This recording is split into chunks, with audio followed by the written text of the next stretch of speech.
Assalamualaikum warahmatullahi wabarakatuh. Halo semuanya, perkenalkan nama saya Firdan Nurahmantin dari program studi kedokteran program sarjana Universitas Lambung Mangkurat angkatan 2024. Jadi di sini saya ingin menjelaskan sedikit tentang surface anatomy atau anatomi permukaan.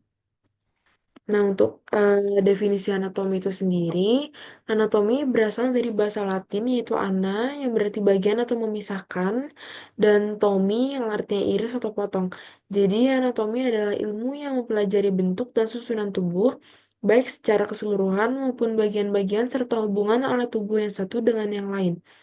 Untuk anatomi permukaan itu sendiri, anatomi permukaan adalah cabang ilmu anatomi yang mempelajari fitur eksternal tubuh seperti yang dapat dilihat atau diraba dari permukaan tubuh. Anatomi permukaan juga dikenal sebagai anatomi superficial atau anatomi visual. Nah, sebelum kita memasuki ke anatominya, kita harus mengetahui beberapa istilahnya untuk menggambarkan lokasi dan bidang-bidang anatominya. Sebelumnya, kita harus berada di posisi anatomi untuk menentukan anatomi kita sendiri. Posisi anatomi itu menghadap ke depan, tapi ini fotonya menghadap ke agak ke samping. Posisi anatomi itu wajahnya menghadap ke depan, badan juga lurus ke depan. Kedua tangan itu di samping, telapak tangan itu menghadap ke depan, kedua kaki itu merapat, jari-jari kaki itu mengarah ke depan. Nah, untuk bagian-bagiannya itu anterior atau ya, jadi posisi anatomi itu sudah disepakati oleh semua pakar di seluruh dunia untuk mempelajari anatomi itu sendiri. Baik. Eh, anterior, tadi anterior atau ventral itu merupakan bagian depan. Kebalikannya posterior, yaitu bagian belakang. eh Medial itu yang mendekati sumbu tubuh. Sumbu tubuh itu ada di tengah garis imajinasinya. Dan lateral itu yang menjauhi sumbu tubuh. Superior itu di atas, bagian atas, dan inferior itu bagian bawah. Ini ada ketinggalan yang paling penting itu dextra, itu di kanan kita, kanan posisi anatomi, dan sinistra yaitu kiri. Nah, bidang-bidang anatomi itu dibagi menjadi 3 bagian. Bidang koronalis itu membagi di bagian tengah, lateral tengah. Itu membagi bagian anterior dan posterior atau bagian depan dan bagian belakang. Nah, bidang sagital itu di tengah yang membagi simetris. Bidang sagital itu membagi antara dextra dan sinistra atau bagian kanan dan kiri. Nah, ini ada terakhir yaitu bidang transversal. Bidang transversal itu membagi di bagian pelvis atau pinggul itu membagi antara superior dan inferior. Baik, kita lanjutkan. Nah, jadi tubuh manusia itu dibagi menjadi 2 region, yaitu axial region dan appendicular region. Nah, axial region ini tuh merupakan bagian penting dari tubuh dan kita tidak bisa hidup tanpa bagian axial region itu. Seperti di kepala dan bagian toraks atau bagian dada dan badan. Nah, appendicular region itu merupakan bagian tambahan atau opsional. Kita bisa hidup tanpa bagian appendicular. Nah, ini merupakan anatomi kepala yang paling jelas terlihat dan bisa diraba yaitu bagian rambut. Bagian rambut, fungsi rambut atau rambut-rambut wajah seperti alis, kumis, jenggot, bagian rambut itu melindungi kepala kita dari sinar UV. eh, Terus bagian alis itu melindungi wajah dari keringat yang ingin jatuh ke wajah, melindungi bagian depan wajah karena keringat itu dia kalau masuk mata perih karena garamnya cukup tinggi yang aku tahu. Dan bagian rambut hidung itu eh, melindungi Menyimbangkan suhu hidung, suhu badan, dan suhu luar, dan menyaring kotoran biar nggak langsung masuk ke hidung, biar nggak terhirup. Terus, oh iya, bagian kumis dan jenggot sebenarnya sama untuk melindungi suhu juga dan melindungi wajah kita dari sinar UV. Cuman yang paling bisa terlihat itu tuh menjadi pembeda antara perempuan dan laki-laki. Nah, baik. Jadi di sini ada telinga. Nah, telinga itu anatominya dibagi menjadi tiga, telinga luar, telinga tengah, dan telinga dalam. Untuk telinga luar sendiri, ini adalah daun telinga. Daun telinga itu ada helix. Helix itu yang paling atas. Terus ada antihelix, ini ada yang di bagian dalam, lekukan bagian dalam. Konca, ini ada yang di bagian dalam juga. Terus ini ada earlobe, ada skapca, triangular fossa. Nah, ini daun telinga itu menghasilkan minyak serumen dan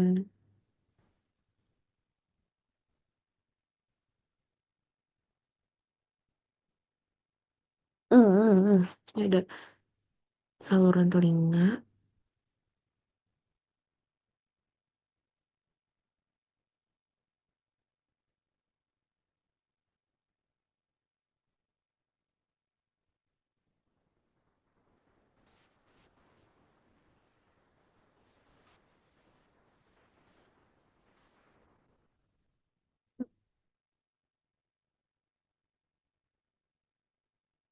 Nah, baik. Jadi di sini ada telinga. Telinga itu anatominya dibagi menjadi tiga, telinga luar, telinga tengah, dan telinga dalam. Jadi untuk telinga luar sendiri itu terdiri dari daun telinga. Nah, daun telinga ini ada helix, ada scapa, ada triangular fossa, anti helix ini yang di dalam, yang bagian dalam, concha ini yang di dalam dari anti helix, terus ada airlobe. Nah, ini telinga luar itu daun telinga dan saluran telinga itu menghasilkan minyak serumen. Nah, daun telinga itu mengumpulkan gelombang suara ke saluran telinga, sementara minyak serumen itu melindungi dari debu dan hewan kecil. Jadi kalau kalian nggak lama nggak ngebersihin telinga, kalau kalian sentuh telinga kalian tuh kayak agak berminyak gitu, dan kalau nggak dibersihkan dia akan jadi kayak agak berkerak putih-putih gitu. Ulang deh.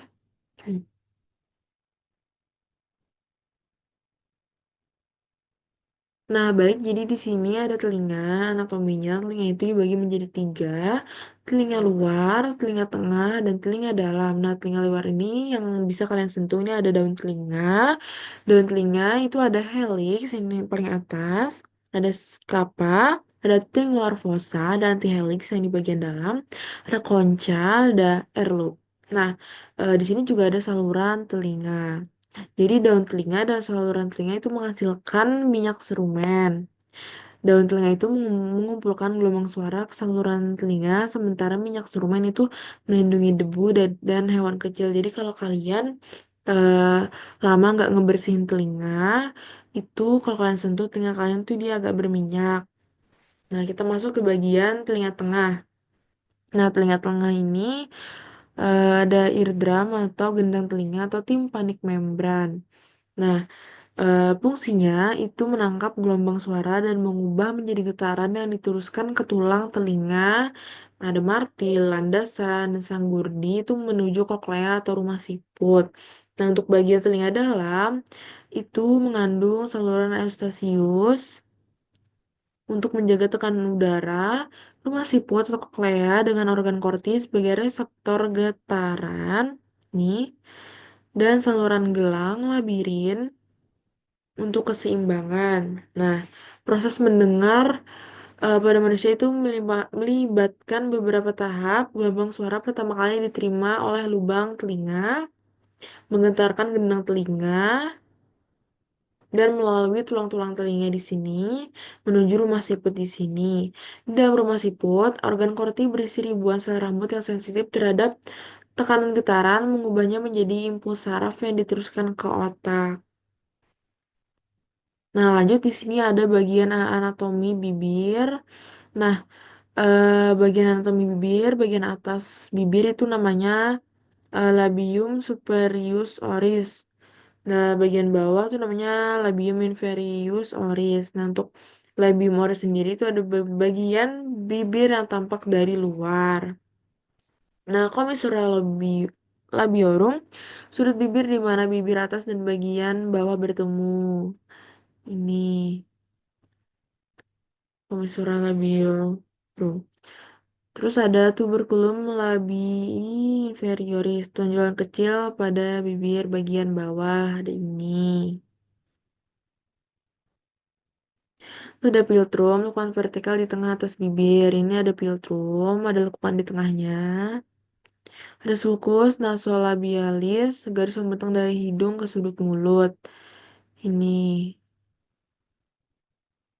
leukoplakia itu bercak putih pada bibir yang mungkin menjadi kanker. Terus angulus oris, itu garis diagonal yang membentang dari commissura lobium. Ini, sini. Nah, baik.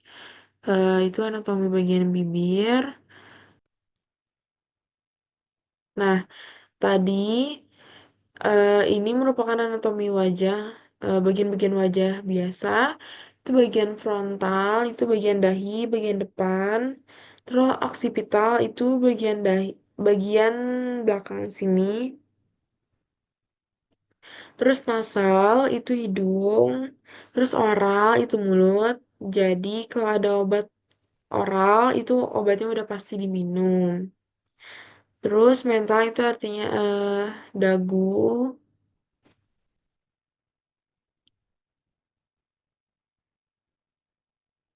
Nah, kita lanjut ke bagian. Nah, baik untuk bagian tulang itu ada yang terlihat, ada yang bisa teraba. Itu bagian klavikula. Kalau kalian bisa raba di sisi kanan kiri ada. Dia klavikula itu bagian tulang selangkah artinya. Terus scapula, scapula ini tuh tulang yang bentuknya tuh kayak kapak yang ada di bagian belakang. Nah, terus bagian tulang tulang tangan yang ini sampai dari bahu sampai siku itu namanya tulang humerus.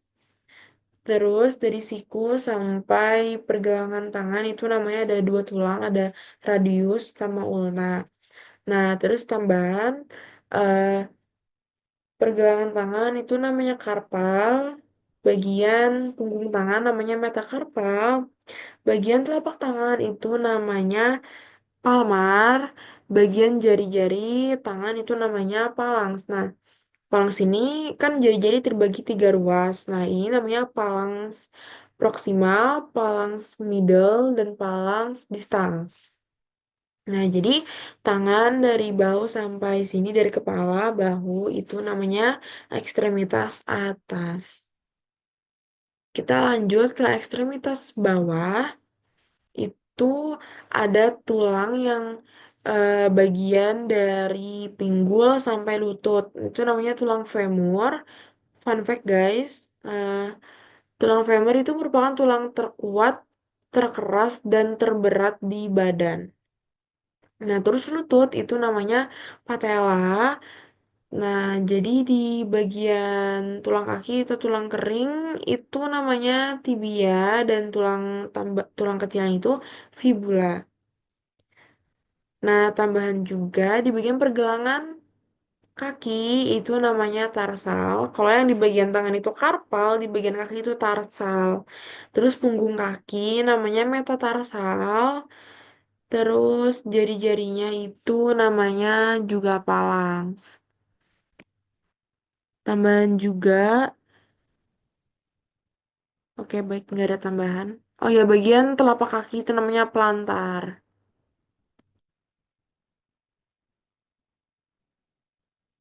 Nah, ini aku mau nambahin sedikit juga Walaupun ini nggak bisa teraba ya guys, karena terlalu dalam. Jadi di bagian sini, oh ya, di bagian vertebra kita, tulang belakang kepala, itu namanya vertebra cervical. Terus dari sini sampai sini namanya vertebra toraks.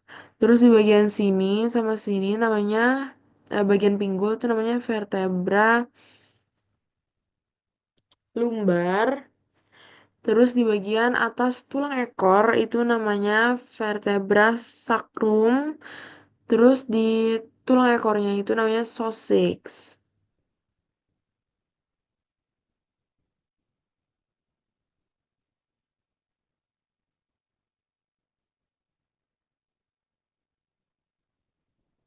Nah, baik guys. Oh ya, aku lupa menjelaskan di bagian perut.